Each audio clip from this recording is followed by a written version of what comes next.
जीवन में कुछ बड़ा करना है तो अपनी सोच बड़ी करो। एक भिखारी रेलवे स्टेशन पर रहता था। वह रोज ट्रेन में चढ़ता और एक स्टेशन से दूसरे स्टेशन तक जाता था। रास्ते में वह ट्रेन में बैठे यात्रियों से भीख मांगता था। कभी उसे पैसे मिलते, कभी नहीं भी मिलते थे।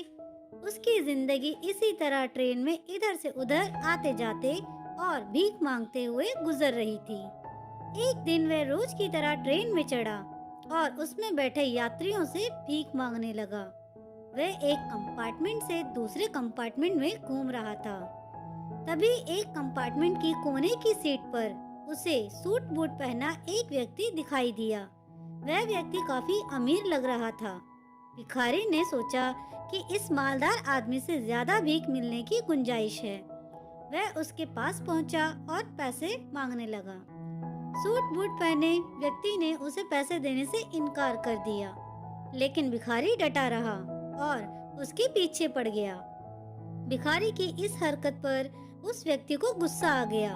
गुस्से में वह बोला, बड़े अजीब हो, मैं तुम्हें पैसे देने से मना कर रहा हूँ और तुम मेरे पीछे पड़ गए हो।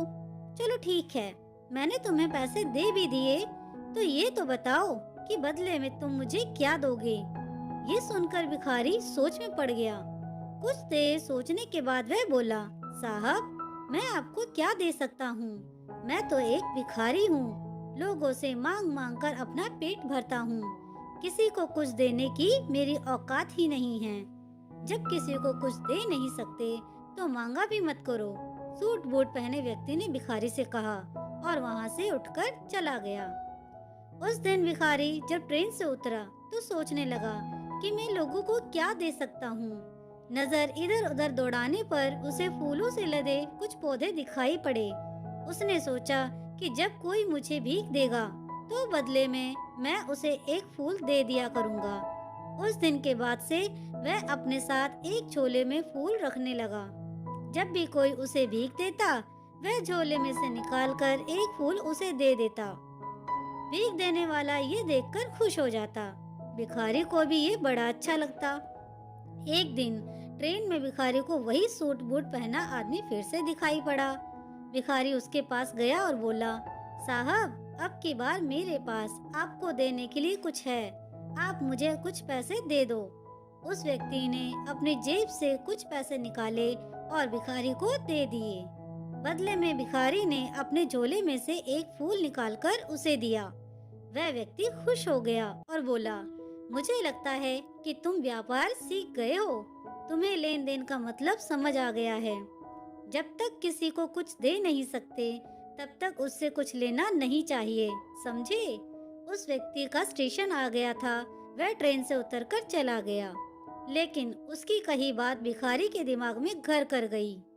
वह जब ट्रेन से उतरा तो प्लेटफार्म पर खड़े होकर जोर जोर से चिल्लाने लगा, मैं भिखारी नहीं, व्यापारी हूँ।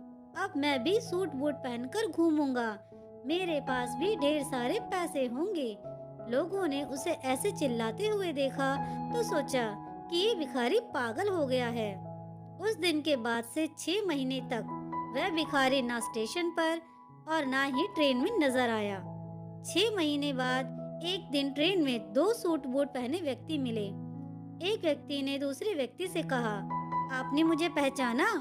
हम पहले 2 बार मिल चुके हैं। नहीं तो, मुझे ऐसा नहीं लगता। मेरे ख्याल से हम पहली बार मिल रहे हैं। दूसरे व्यक्ति ने उत्तर दिया, आपको शायद याद नहीं सर, मैं वही भिखारी हूँ जिसे पहली बार आपने सिखाया था कि लेन देन कितनी बड़ी बात होती है, और दूसरी बार सिखाया था कि मैं भिखारी नहीं, व्यापारी भी बन सकता हूँ, बशर्ते मैं अपनी सोच बड़ी कर लूँ। आज देखिए, मैं एक व्यापारी बन गया हूँ। आपकी बात मानकर शुरुआत में मैं फूल तोड़कर बेचने लगा। कुछ पैसे जमा हुए तो मैं फूल खरीदकर बेचने लगा। आज मेरा फूलों का बहुत बड़ा व्यापार है। सब कुछ आपकी सीख की बदौलत है। आपका बहुत बहुत धन्यवाद सर, मेरी जिंदगी बदलने के लिए। दोस्तों, हमें इस कहानी से ये सीख मिलती है कि जब तक हम अपनी सोच बड़ी नहीं करेंगे, जिंदगी एक ही रास्ते पर चलती रहेगी। अपनी सोच बड़ी करें, जिंदगी बदल जाएगी।